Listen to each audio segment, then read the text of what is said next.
नमस्कार, मी धनंजय दीक्षित. जनवार्ता न्यूज मध्ये आपलं मनपूर्वक स्वागत. पाहूया पुणे शहरातील काही विशेष घडामोडी.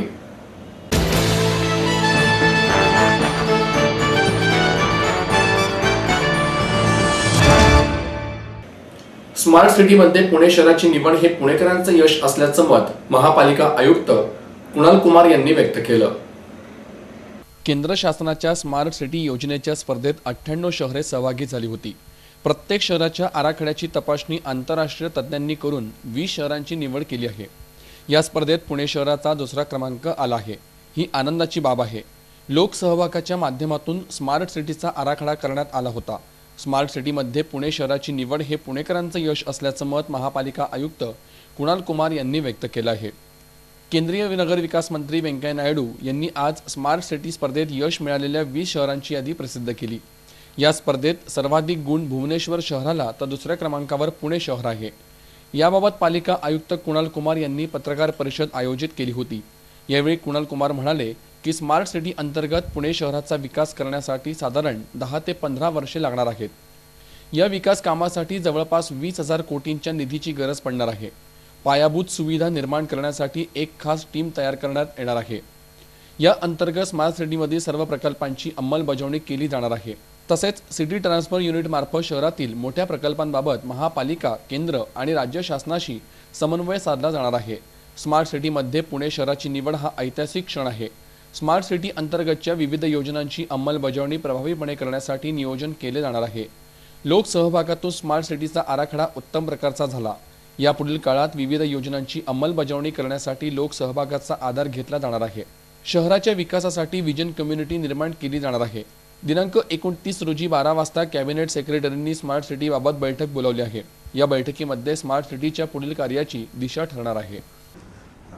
सर्वप्रथम हे पहिल्यांदा आपल्या शहरी विकास मंत्रालयाच्या इतिहासामध्ये शहरांची निवड एका कॉम्पिटिशनच्या माध्यमाने झाली आणि या कॉम्पिटिशनमध्ये प्रमुख जो घटक होता तो नागरिकांचा समावेश आणि नागरिकांच्या सहभागाचा होता. आणि मला असं वाटतं की आज जो रिझल्ट आला आहे हे महानगरपालिकेच्या किंवा कुठल्याही एका संस्थेचा विजय नाही. हे खरं तर पुण्याच्या सर्व नागरिकांच्या एकसारखा त्यांच्या भावनाचा आदर राखला गेला आणि त्यांच्या भावनांना हे एक साकार झालेत असं मला म्हणायला हरकत वाटत नाही. कारण सगळ्यांनी एकत्रित येऊन कुठल्याही राजकीय पक्षाचे असो, कुठल्याही संस्थेचे असो, कुठल्याही प्रकारचं त्यांचं ओपिनियन असेल किंवा आयडिओलॉजी असेल, सगळे एकत्रित आले आणि पुण्यामध्ये ज्या पद्धतीने लोकसहभाग प्राप्त झाला त्याच्यामुळे आपल्याला ह्या प्रकारचे यश मिळालेलं आहे. मला असं वाटतं की हे फक्त सुरुवात आहे. आता कॉम्पिटिशनमध्ये आपण उतरलो, कॉम्पिटिशनमध्ये आपला चांगला नंबर लागला आणि आपण जर बघितलं तर कॉम्पिटिशन फार कट टू कट होती. इनफॅक्ट भुवनेश्वरला 78.83 गुण मिळाले. कॉम्पिटिशनमध्ये पुणे कसं नंबर 1 येईल हे आपल्याला बघणे आवश्यक आहे.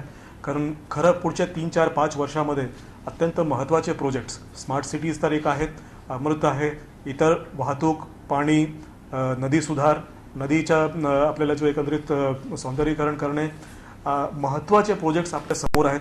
पुढच्या 5 वर्षामध्ये खरं बघितलं तर माझा जो अंदाज आहे एकंदरीत 30,000 कोटीचे प्रोजेक्ट्स पुण्यामध्ये आपल्याला हाती घ्यायचे.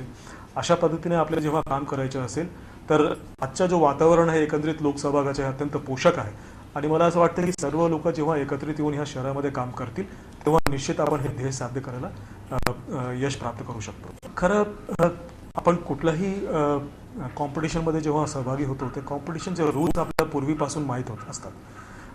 जेव्हा कॉम्पिटिशन जाहीर झाली होती तर पहिला ठराव महानगरपालिकेला की whether you are ready to participate in or. There was no compulsion की कोणाला असं फोर्सफुली सांगितलं गेलं नाही की तुम्ही स्मार्ट सिटी व्हायला याच्यात सहभागी व्हा. तेव्हा महानगरपालिकेनेच ठराव केला की आम्ही ह्या कॉम्पिटिशनचे रूल्स सगळ्यांना माहिती होते तेव्हा आणि त्याप्रमाणे प्रस्ताव मान्य झाला की आपण जो आहे या प्रतियोगितेमध्ये सहभागी होणार आणि त्यामुळे पुणे आजपर्यंत येऊ शकला आणि आपण जो आहे एवढा चांगला नंबर प्राप्त करू शकलो. मला असं वाटतं की कॉम्पिटिशनचे जे रूल्स आहेत ते आपल्याला फार पाळावेच लागणार आहे. ते माझे आणि तुमच्या हातात नाही.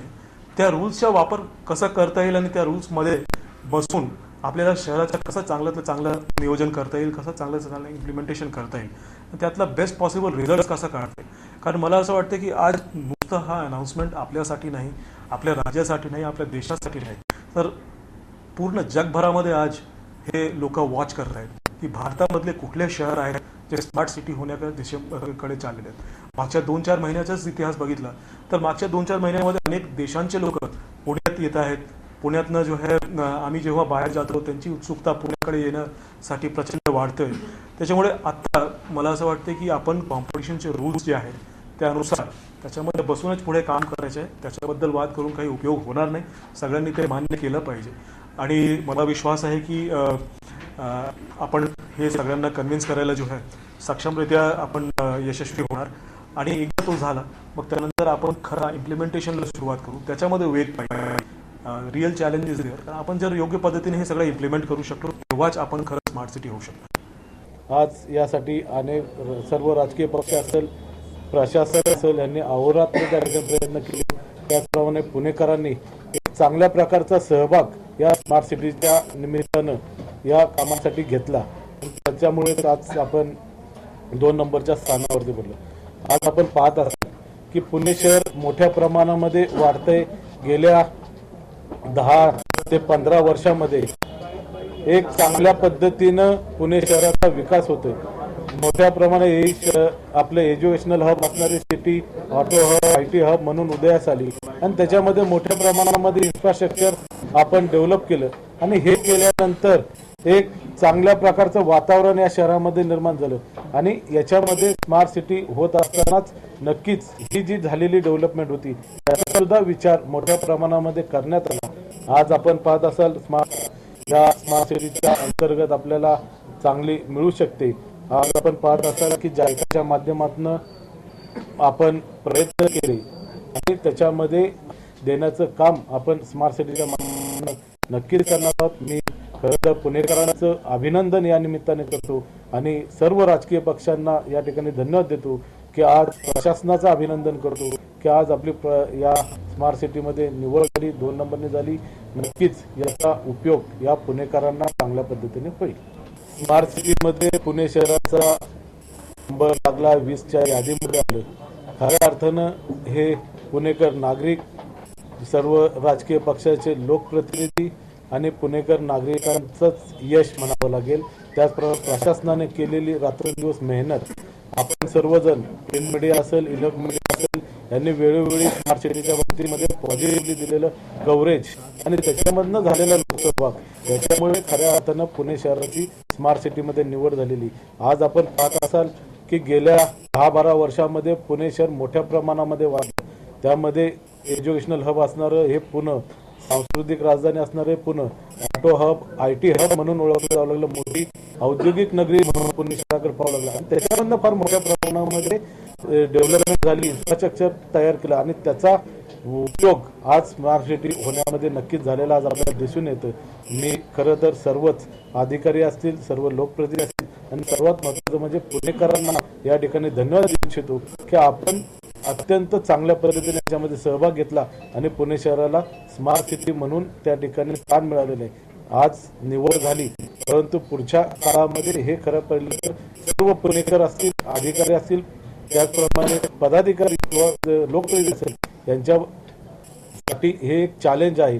पुढच्या 5 वर्षामध्ये येणारा फंड चांगल्या पद्धतीने मग सार्वजनिक वाहतूक व्यवस्था असेल, 24/7 पाण्याची व्यवस्था असेल, त्याचप्रमाणे नदी सुधार असेल, नागरिकांचं राहणीमान उंचावण्याच्या दृष्टीने असेल, त्यांची सुरक्षितता असेल, याच्यासाठी जास्त प्रयत्न करणं आणि त्याची अंमलबजावणी करणं हे खऱ्या अर्थानं चॅलेंज आहे आणि ते चॅलेंज आपण सर्वांनी स्वीकारण्याची मानसिकता प्रत्येकाने ठेवली पाहिजे आणि आपलं शहर हे स्मार्ट करण्यासाठी आपण सर्वांनी एकत्र काम केलं पाहिजे.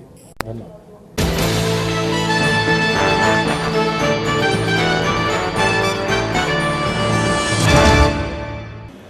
गुजरात सीमेपासून कर्नाटक पर्यंतच्या संपूर्ण समुद्र किनारपट्टीवर जलसीमा सुरक्षेचे अत्यंत प्रभावी जागरण केले जाणार आहे. सागरातून येणाऱ्या पाशवी आक्रमकांच्या मनात स्वकीय स्थानिक राजवटींचा दरारा निर्माण करणाऱ्या शिवाजी महाराजांच्या रूपाने भारतीय राज्यकर्त्यांच्या पहिल्या आरमारी स्वारीस यावर्षी 350 वर्षे पूर्ण झाली आहेत.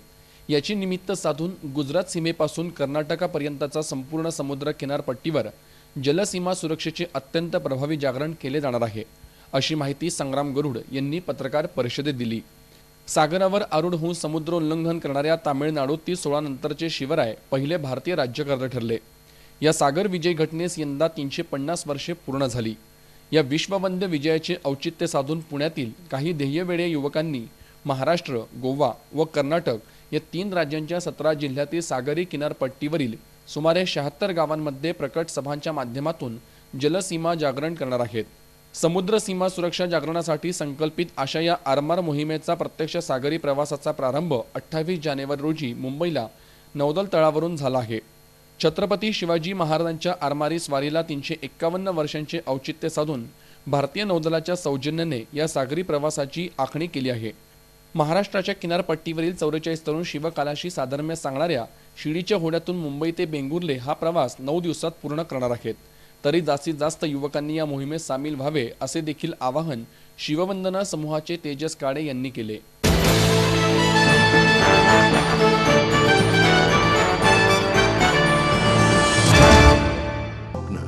आपलं मन, आपलं स्वतःचं घर हेच खरं धन। समृद्ध जीवन पार्क सादर करत आहे 140 फ्लॅट्सची एक प्रशस्त गृह योजना। कात्रज कोंढवा रोडवर बिबवेवाडीपासून फक्त 2 किलोमीटर अंतरावर आपल्या आर्थिक गणितात बसणारे 1 व 2 BHK फ्लॅट्स, तब्बल 3 मजली पार्किंग सह ऐस पैस गार्डन, क्लब हाऊस आणि इतर सुविधांनी सुसज्ज।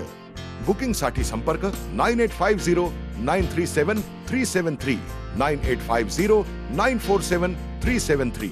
समृद्ध जीवन, नांदी सौभाग्याची, सुरुवात प्रगतीची।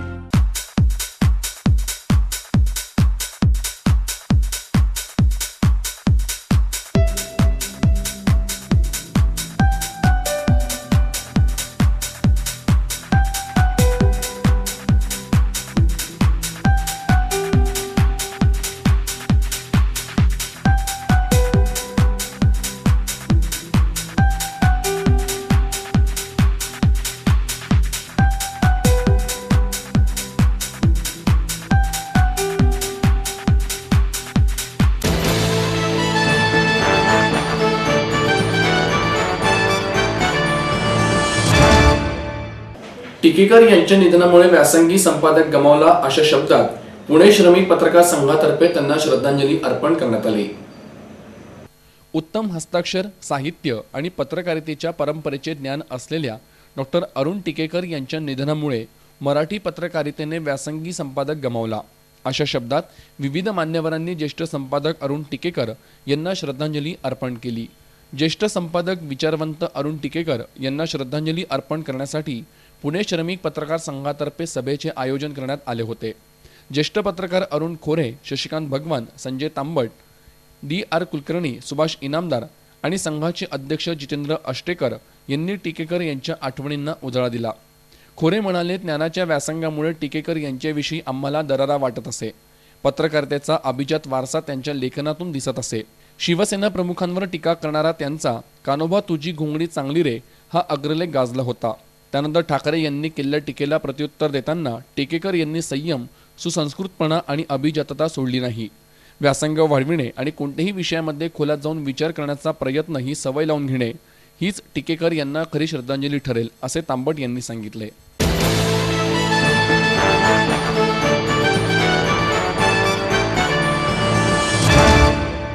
भगवान रामाचा आदर्श पुढच्या पिढीपर्यंत पोहोचावा यासाठी राम मंदिर बांधले गेले पाहिजे असे राष्ट्रीय स्वयंसेवक संघाचे सरसंघचालक मोहन भागवत यांनी स्पष्ट केले। Myers MIT school of government व भारतीय छात्र संसद फाउंडेशनच्या वतीने आयोजित 6व्या भारतीय छात्र संसदेमध्ये संस्कृती व संविधानातून राष्ट्रीय एकात्मता या विषयावरील सत्रात मोहन भागवत यांनी विद्यार्थ्यांनी विचारलेल्या प्रश्नांची उत्तरे दिली। या प्रसंगी ज्येष्ठ संगणक तज्ञ डॉक्टर विजय भटकर, जम्मू काश्मीर विधानसभेचे अध्यक्ष करविंदर गुप्ता, मुंबई विद्यापीठाचे कुलगुरू संजय देशमुख, MITचे संस्थापक अध्यक्ष डॉक्टर विश्वनाथ कराड, भारतीय छात्र संसदेचे समन्वयक प्राध्यापक राहुल कराड आदी उपस्थित होते। कार्यक्रमात मोहन भागवत यांच्या हस्ते हरियाणाचे आमदार असीम गोयल यांना आदर्श युवा विधायक पुरस्कार प्रदान करण्यात आला। तसेच हरिहर महाराज दिवेगावकर, बालव्यास राधा स्वरूप पूज्य जया कौशुरी, चिन्मय महाराज सातारकर, दिनेश घोडके, चिदंबरेश्वर महाराज साखरे यांना आदर्श युवा आध्यात्मिक गुरु पुरस्कार देऊन सन्मानित करण्यात आलं। या प्रसंगी विद्यार्थ्यांनी विचारलेल्या प्रश्नांची मोहन भागवत यांनी उत्तरे दिली। राम मंदिर बांधल्यामुळे गरिबाच्या ताटात भाकरी येणार का असा प्रश्न एका विद्यार्थ्याने भागवत यांना विचारला। त्यावर राम मंदिर बांधले न गेल्याने गरिबाच्या ताटात भाकरी आली आहे का असा प्रतिप्रश्न करून भागवत म्हणाले, केवळ मंदिर बांधण्याचा प्रश्न नाही तर भारतीय संस्कृतीमध्ये आदर्श पुरुष म्हणून भगवान राम यांना सर्व दूरपर्यंत मान्यता आहे। त्यामुळे त्यांच्या कर्मभूमीत स्मारक उभारलेच पाहिजे। समाजात भेदभाव असेपर्यंत आरक्षण असले पाहिजे, मात्र त्याची अंमलबजावणी योग्य पद्धतीने झाली पाहिजे असेही त्यांनी सांगितले। असहिष्णुतेच्या वातावरणात काहींनी देश सोडून जाण्याचे वक्तव्य केले होते। या संदर्भातील प्रश्नाला उत्तर देताना भागवत म्हणाले, स्वार्थी भूमिकेतून भावुकतेने केलेल्या वक्तव्यावर माझा विश्वास नाही। सहिष्णुता संस्कृतीचा आत्मा आहे। प्रत्येक व्यक्तीमध्ये सहनशक्ती व आदर करण्याची भावना असावी। राजकीय व्यक्तींसह इतरांनीही समाज भडकवणारी वक्तव्ये केली तर त्यांच्यावर कायदेशीर मार्गाने कारवाई झाली पाहिजे।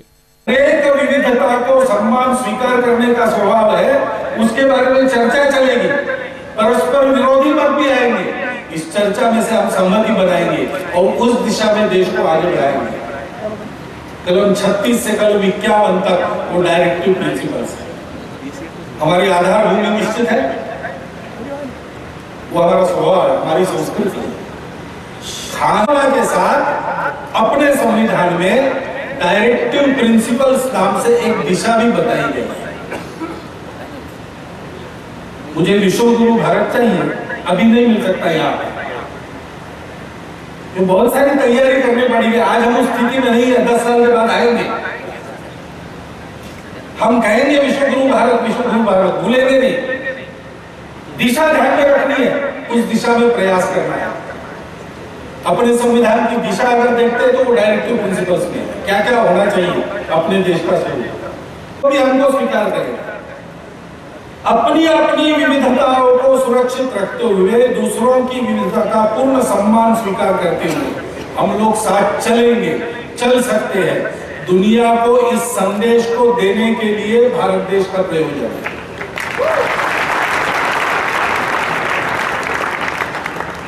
इसी को हमारे यहाँ सनातन धर्म कहा गया है। उस सनातन धर्म को सारी दुनिया को देने के लिए भारत का प्रयोजन है।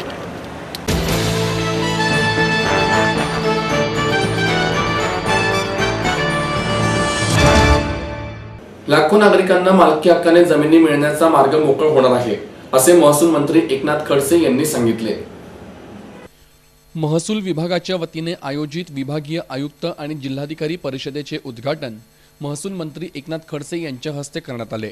त्यानंतर पत्रकारांशी बोलताना खडसे यांनी ही माहिती दिली। राज्य सरकारने यापूर्वी विविध सहकारी संस्था, सोसायट्या यांना शासकीय जमिनी भाडेपट्ट्याने दिल्या आहेत। त्या देताना राज्य सरकारकडून काही अटी व शर्ती घालण्यात आल्या होत्या, मात्र या अटी शर्तींचे पालन झालेले नाही। तसेच शेतसारा भरला नाही, या व अशा विविध कारणांनी या जमिनी सरकार जमा करण्यात आल्या आहेत।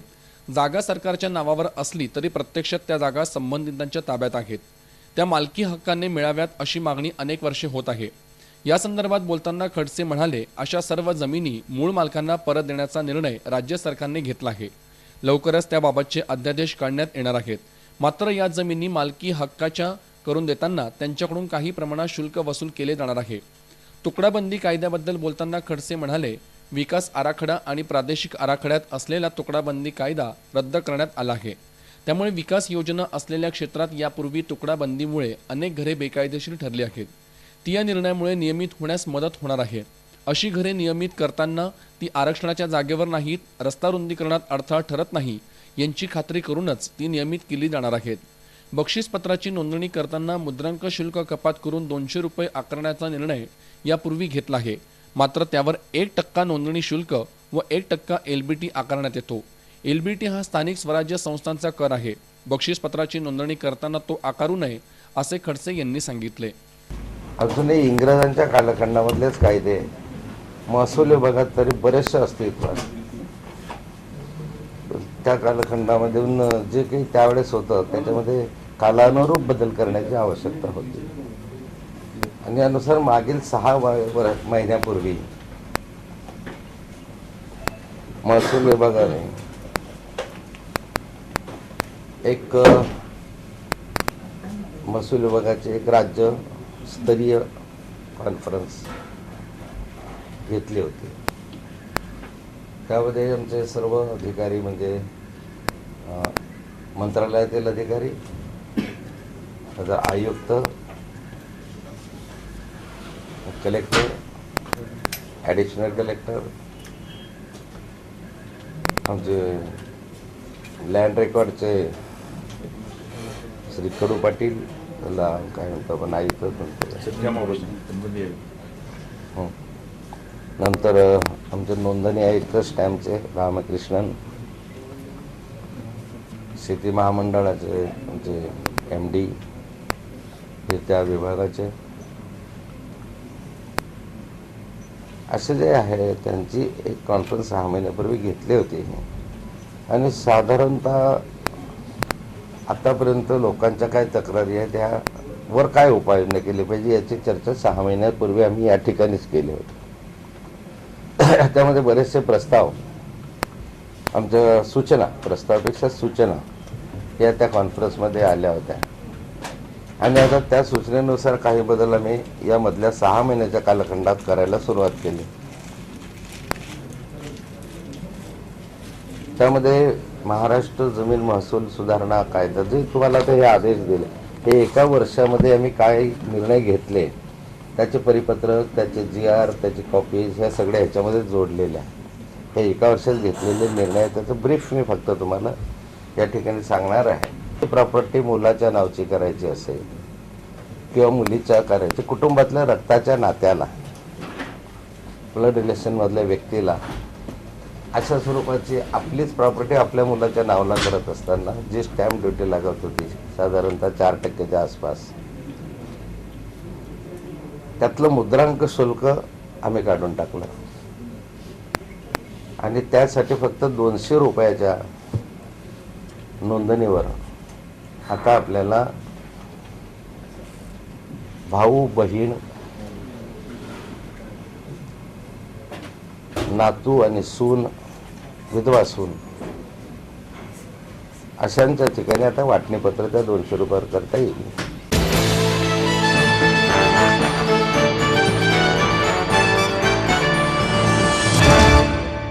आई वडिलांनी पै जमवून मला शिकवण्याचा निर्णय घेतलेला कळत होता. माझ्या उच्च शिक्षणासाठी त्यांनी मला कायमचा आधार मिळवून दिला होता. त्यांनी स्वतःसाठी कधीच काही केलं नाही, पण माझ्यासाठी Samruddha Jeevan multistate multipurpose cooperative society limited. गुंतवणूक भावनांची, आनंद लक्षावधीचा. Samruddha Jeevan multistate multipurpose cooperative society limited.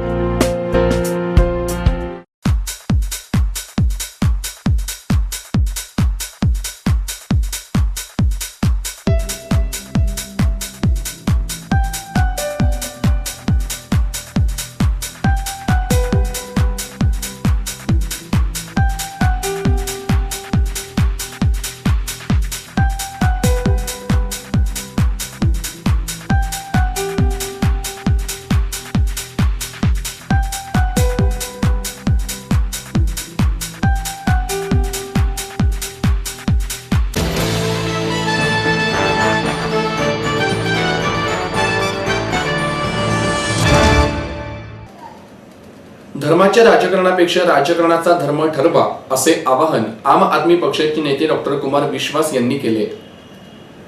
देशात काही पक्ष धर्माचे राजकारण करत आहेत, मात्र देशाच्या हितासाठी युवकांनी धर्माचे राजकारण करण्यापेक्षा राजकारणाचा धर्म ठरवावा असे आवाहन 6व्या भारतीय छात्र संसदे डॉक्टर कुमार विश्वास यांनी केले. Myers MIT school of government व भारतीय छात्र संसद फाउंडेशनच्या वतीने आयोजित 6व्या भारतीय छात्र संसदेच्या दुसऱ्या सत्रात डॉक्टर विश्वास राजकारणाचं आध्यात्मिकरण दृष्टी की भ्रम या विषयावर बोलत होते. या प्रसंगी हरियाणा विधानसभेचे अध्यक्ष कंवरपाल, गुजरात विद्यापीठाचे कुलगुरू प्राध्यापक डॉक्टर अनामिक शहा, विश्व हिंदू परिषदेचे सहसचिव स्वामी विज्ञानानंद, काँग्रेसचे खासदार राजीव गौडा, महात्मा गांधी फाउंडेशनचे संस्थापक तुषार गांधी, मायर्स MIT संस्थापक अध्यक्ष प्राध्यापक डॉक्टर विश्वनाथ कराड, मायर्स MITचे उपाध्यक्ष व भारतीय छात्र संसदेचे प्रमुख समन्वयक प्राध्यापक राहुल कराड आदी मान्यवर उपस्थित होते. भारताचे घटनाकार डॉक्टर बाबासाहेब आंबेडकर यांच्या 125व्या जयंती वर्षानिमित्त त्यांना अभिवादन करण्यात आलं.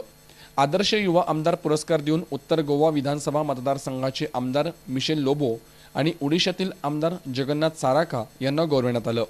डॉक्टर विश्वास म्हणाले, पूर्वी राजकारणावर धर्माचा अंकुश होता, त्यामुळे राजकारणाला योग्य दिशा होती. आता धर्माचा अंकुश राहिलेला नाही. रात्री टीव्ही पाहून देशातील घडामोडींवर चर्चा करणारे देश घडवणार नाहीत. तुमच्यासारखे तरुणच उद्याचा देश घडवतील. जर तरुणांनी राजकारणात प्रवेश केला तर 21वे शतक नक्कीच भारताचं असेल.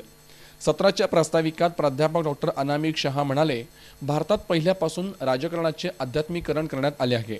महात्मा गांधींनीही राजकारणाचे आध्यात्मिकरण केले. सत्य हा देव मानून त्या कसोटीवर त्यांनी सर्व गोष्टी तपासल्या आणि साध्या स्वरूपात राजकारण केले, देशाला दिशा दिली. कंवरपाल म्हणाले, भारतीय राजकारणाला अध्यात्माची मोठी परंपरा आहे. महात्मा गांधी, सरदार वल्लभभाई पटेल, लोकमान्य बाळ गंगाधर टिळक, गोपाळकृष्ण गोखले या नेत्यांनी देशाचे राजकारण केले. त्यांना आध्यात्मिक बैठक होती. सध्या पंथ आणि धर्म यामध्ये गल्लत केली जात असल्याने त्यातील फरक तरुणांनी लक्षात घ्यायला हवा. सगळे राजकारणी वाईट नसतात, त्यामुळे तरुणांनीच राजकारण घडवायचे आहे. विश्व हिंदू परिषदेचे सहसचिव स्वामी विज्ञानानंद म्हणाले, राजकारणी लोकांनी सत्य आणि सर्वसंग परित्याग या 2 गोष्टींचा अवलंब करायला हवा. त्यानेच देश बदलू शकतो. जर राजकारणात या गोष्टी नसतील तर प्रामाणिक माणसांना चांगले काम करता येणार नाही. तरुणांनी पुढाकार घेऊन राजकारण घडवायला हवे. काँग्रेसचे खासदार राजीव गौडा म्हणाले, राजकारणाचे आध्यात्मिकरण ही काही दृष्टी किंवा भ्रम नसून ती आता आपल्या देशाची गरज आहे. भारतीय संविधानातील प्रतिज्ञेत दिलेल्या शब्दांना सत्य स्वरूप देणे हेच राजकारणाचे कर्तव्य आहे. आध्यात्मिक तत्वांवर आधारित राजकारण केले तरच देश मोठा होईल. राजकारण हे समाजाचे प्रतिबिंब आहे, त्यामुळे समाज आध्यात्मिक झाला तर राजकारण सुधारेल, असे मत तुषार गांधी यांनी व्यक्त केले. सादिका शतबार, के देवकी, कृष्णा साई, आकांक्षा अग्रवाल, रोहनकुमार झवर, साक्षी धुमावत या विद्यार्थी नेत्यांनीही आपली मते मांडली. तरुणांनी मान्यवरांना विचारलेल्या प्रश्नांची त्यांनी उत्तर दिली. देशातील राजकीय नेत्यांच्या आध्यात्मिक उत्थानासाठी सर्व राजकीय पक्षांनी प्रयत्न करावे अशी भारत सरकारला विनंती करणारा ठराव छात्र संसदेतील युवकांनी 90% मतांनी संमत केला.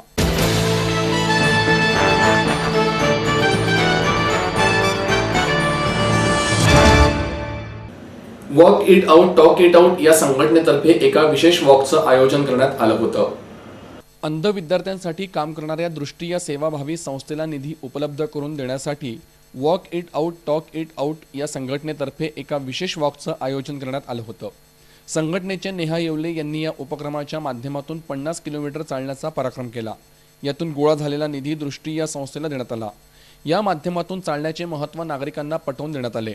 दगडूशेठ गणपती मंदिरापासून पहाटे 5 वाजता या उपक्रमाला सुरुवात झाली. पुण्यात काउन्सिलिंगच्या क्षेत्रात कार्यरत असलेल्या नेहा येवले आपल्या 500हून अधिक समविचारी नागरिक मित्र मैत्रिणींच्या मदतीने या उपक्रमात सहभागी झाल्या होत्या. विशेष म्हणजे नेहा येवले यांच्या एका पायात रॉड टाकण्यात आला आहे, तरीही त्यांनी हे अंतर चालत पूर्ण केले. सारसबागेच्या गणपतीसमोर येवले यांनी या उपक्रमाची दुपारी 3:30 वाजता सांगता केली. यावेळी दृष्टी संस्थेच्या पदाधिकाऱ्यांसह येवले यांच्या नातेवाईकांनी त्यांचे उत्साहात स्वागत केले.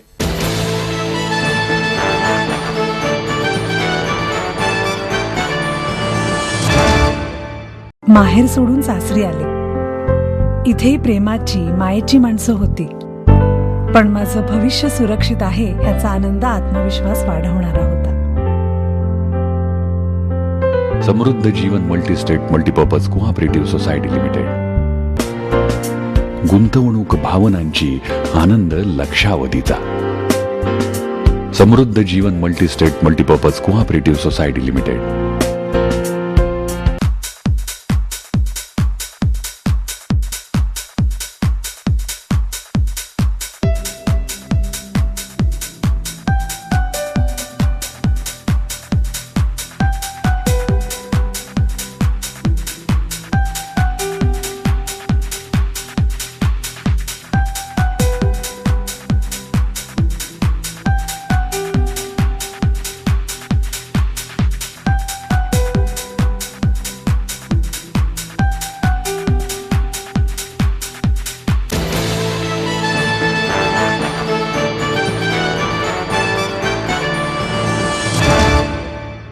आणि याबरोबरच हे बातमीपत्र संपलं. पुन्हा भेटूया उद्या याच वेळी. नमस्कार.